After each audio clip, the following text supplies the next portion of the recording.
मोर्चे दे प्रभारी माता राम दीवान होरे दावा किया है जे पार्टी दी मैंबरशिप मुहिम विच पार्टी की लोकें दा सकारात्मक रिस्पांस हुआ है। जम्मू च होई एक प्रेस कॉन्फ्रेंस विच उन्हें आख्या जे ओबीसी बरादरी थमां मती गिनतरी च लोग बीजेपी च शामिल हुआ करदे न। उन्हें गलाया जे बीजेपी समाज दे कमजोर तबके दे चमुखे विकास ताईं प्रतिबद्ध है। तो उन्होंने कहा कि धीमान बहुत कुछ होने वाला है, एक मौका आएगा कि किसी आदमी की कोई शिकायत नहीं रहेगी। जितनी ओबीसी की प्रॉब्लम है वो सब मेरे नोटिस में है।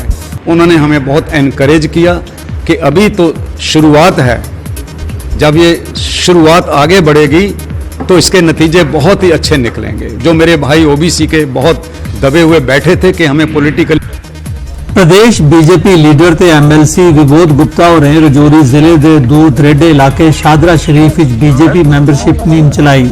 सैकड़े लोग बीजेपी शामिल होए। इस मौके पार्टी कार्यकर्ताओं की खिताब करते हुए उन्हें आख्या जे भविख च पार्टी च मती गिनतरी च लोग शामिल होंगन।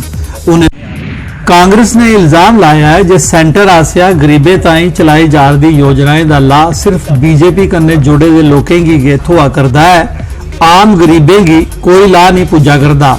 सांबा जिले के कांग्रेस उप प्रधान बबल गुप्ता होरें एक प्रेस कॉन्फ्रेंस विच आख्या जे कांग्रेस लोकें कन्नै सरबंधित मुद्दें गी लेइयै सड़क उपर उतरोग। देखो जी स्कीमां आ रही प्रधानमंत्री आवास योजना है, मनरेगा है, गरीब लोगों की फ्लैश देने की स्कीम है, गरीब की बेटी की शादी च पैसे देने की स्कीम है, विडो पेंशन है, ओल्ड एज पेंशन है, हैंडीकैप पेंशन है। इन स्कीमें का दुरुपयोग हुआ है।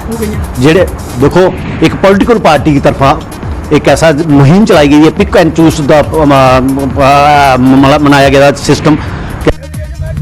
अखनूर सैक्टर के बनने वाले इलाके परगवाल के ग्रां अमीरपुर के लोग इरीगेशन महकमे खिलाफ प्रदर्शन किया। वो मांग करा करते हैं जे 1 महीना होने की आया जे उन्हें खेतरें च मुंजी की फसल लाने का काम शुरू किया है, लेकिन नहर च पानी नहीं है। उन्हें मांग की है जे नहर च तौले पानी छोड़िया जा तां मुंजी की फसल की पानी की थोड़ दूर हो सके। पुंछ नगर के degree college ground police martyr T20 cricket tournament का आयोजन किया गया। इसकी अध्यक्षता SSP रमेश अंगराल ने की थी, जबकि मुख परौने DC पुंछ राहुल यादव हो रहे। टूर्नामेंट 72 टीमां हिस्सा लिया करदियां। इसका मकसद शहीदें की चेता करना ते नौजवान खिडारियों की हौसला अफजाई करना है। पुंछ जिला पुलिस आसिया पशुओं की स्मगलिंग करने वाले खिलाफ चलाई जा रही मुहिम के खातर नतीजे बरामद हुए। मुगल रोड राहें कश्मीर की स्मगल किए जाने वाले पशुओं पर रोक लाई गई है। स्मगलिंग मुलव्वस लोगों की गिरफ्तार किया गया है।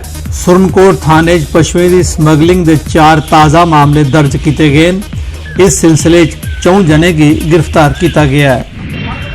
पुंछ जिले के मेंढरी स्थित रूरल डिवेलपमेंट डिपार्टमेंट के कंपलैक्स इलाके के पैंच कट्ठे हुए। इन्हें पैंचें सर्वसहमति कन्नै पैंच सफीर हुसैन शाह की पैंचें की एसोसिएशन का प्रधान चुनिया। इस मौके सफीर हुसैन शाह ने पंचायतें ते पैंचें के हकूक वास्ते काम करने का वादा किया। सुनने में भी अजीब लगता है और बनाने में भी अजीब लगता है कि मेंढर ब्लॉक में ये सबसे पहली जो है ये पेंच एसोसिएशन जो है वो तश्कील दी गई है।